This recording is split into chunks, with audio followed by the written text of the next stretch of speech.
Hi friends, it's Ginger. So recently, I've been doing a lot of LPS manga DIYs and stuff like that, and I've realized that I've accumulated a lot of manga.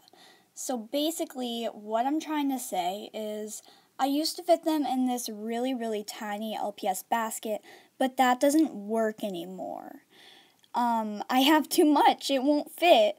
So today we're going to do DIY bookshelves, which are super easy to do. I mean, literally, it's so easy. Anybody can do it. It may look a little difficult-ish, but it's really not. It's so simple. So, yeah, let's get started. For today's DIY, you're going to need some craft popsicle sticks, which is what I prefer, but really any type of thin wood can technically work.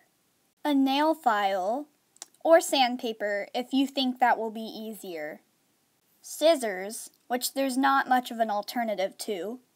Hot glue, which if you wanted, you could probably use liquid glue as an alternative, but you will definitely have to hold the wood down for a very long time, and it won't be very fun, so if you have a hot glue gun, please use it. And last but not least, you're probably going to need some stuff to put on the bookshelf, but you can get creative with that at the end. That's not a huge issue. And if you really don't know what to do, I have a bunch of LPS DIY manga videos. You can look at those. I might link a few in the description if I have time and I'm not feeling lazy. The first thing we're going to do is mark off the height to our bookshelf. So you can compare that height to an LPS, but if you're lazy, like me, you don't have to. So what I do is I make my markings and then I put an X on one side because we're going to cut right where the thin line is, and we need to know which part of the popsicle stick to discard. The part with the X should be the bit that you discard. The other part should be the part that you keep and will actually be used for your bookshelf. Now we have cut out two pieces to the bookshelf. These pieces are, like I said, going to be the parts like this. I don't really know how to explain it, but trust me, it'll make sense when it gets assembled. So what we want to do now is get rid of these, this. The reason why is because, quite obviously, it could give you splinters, and it doesn't look good. So this is where your nail file or sandpaper comes in. The next step is really obvious. You just sand it, and you just keep going until you're able to run your finger across the edge without getting a splinter. So, yeah, that's all. I'm going to stop repeating this step after I've already said it, but you need to do this after you cut off the wood. Like, literally every single time. Unless you want a splinter, but nobody really wants that. Alright, so hopefully by now you have smooth edges that are really soft to the touch, which is what you want. So now we're going to choose the length of our bookshelf. All you want to do is use a popsicle stick and make two markings. So I don't have any very long bookshelves, so I'm going to go ahead and make this really long, because I have an interesting design idea that I think may look good if it goes exactly how I plan. But this is a design I've never tried before. However, it's very straightforward. Alright, so now I have our three main pieces. We have this bottom piece here, which is what determines the length. And then we have these two pieces that determine the height. So basically, we're going to glue them on so that it creates this kind of formation. If you're not okay with the height or length, you can always modify it. However, for the thing that I'm going to try to do, I think this is an okay length. And I know you're thinking, wow, that's way too long. But I have my own idea.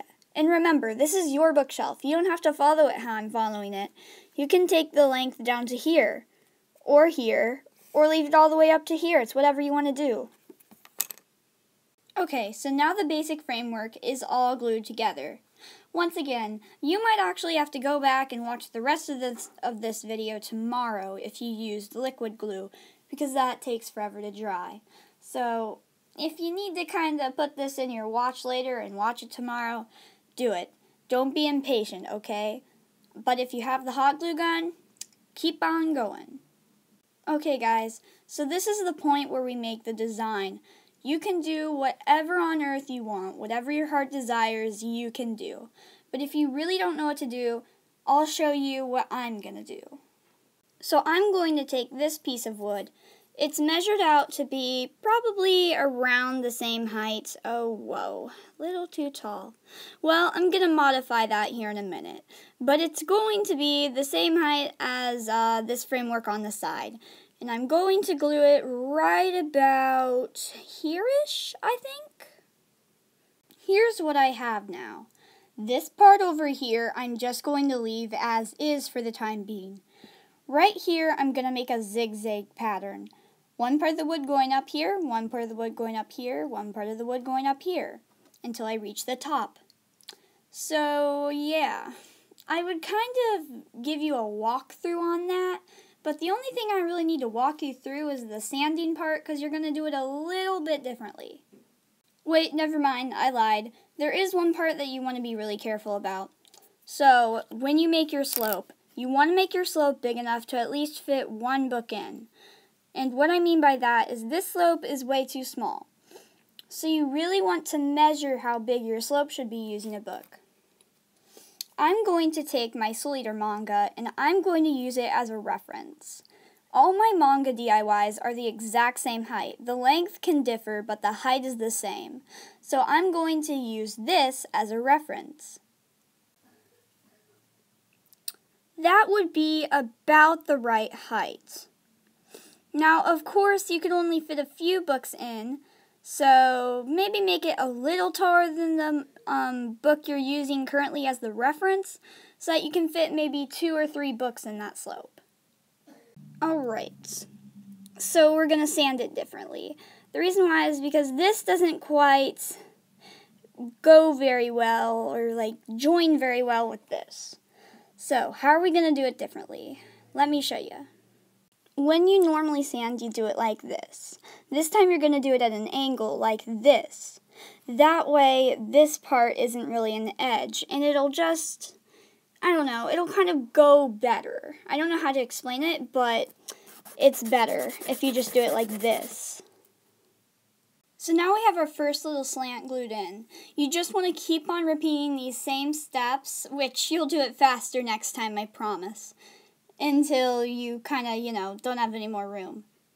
Now I've repeated my zigzag steps twice? Yeah, twice. And this is my finished look. Now this side, this I would give you a walkthrough for, but you really know the drill now. I've showed you all the sanding techniques, all of the, everything. I mean, and if you want to go back to the first bit of my video where I showed 2 bookshelves, and you need that for inspiration, go ahead, look back at that. Alright, this is my final design. So what I was thinking was over here is where I'd stack the books, and over here was kind of just a shelving unit, not really a bookshelf, but more of a shelf. So yeah. Oh, and also another tip, if you're making a library and you want a bookshelf, all you really have to do is just make it longer than normal, because that's how they are in a library. So yeah, and you can make all kinds of these, with the more popsicle sticks you buy, and you can buy them at any dollar store or whatever. So it's easy. So yeah, this is it. The only thing I did that I didn't really go over with you was I pointed this part over here. But that's really easy, it's all in just the technique of how you use the nail file. It's I don't really think I have to explain it to you guys because it's simple. So yeah, I would show you a demo of what this looks like with books on it, but this video is already way too long, so I think it's just best if I stop it here. Up here it kind of looks like kitty ears. Here, look. If you turn it, meow meow meow.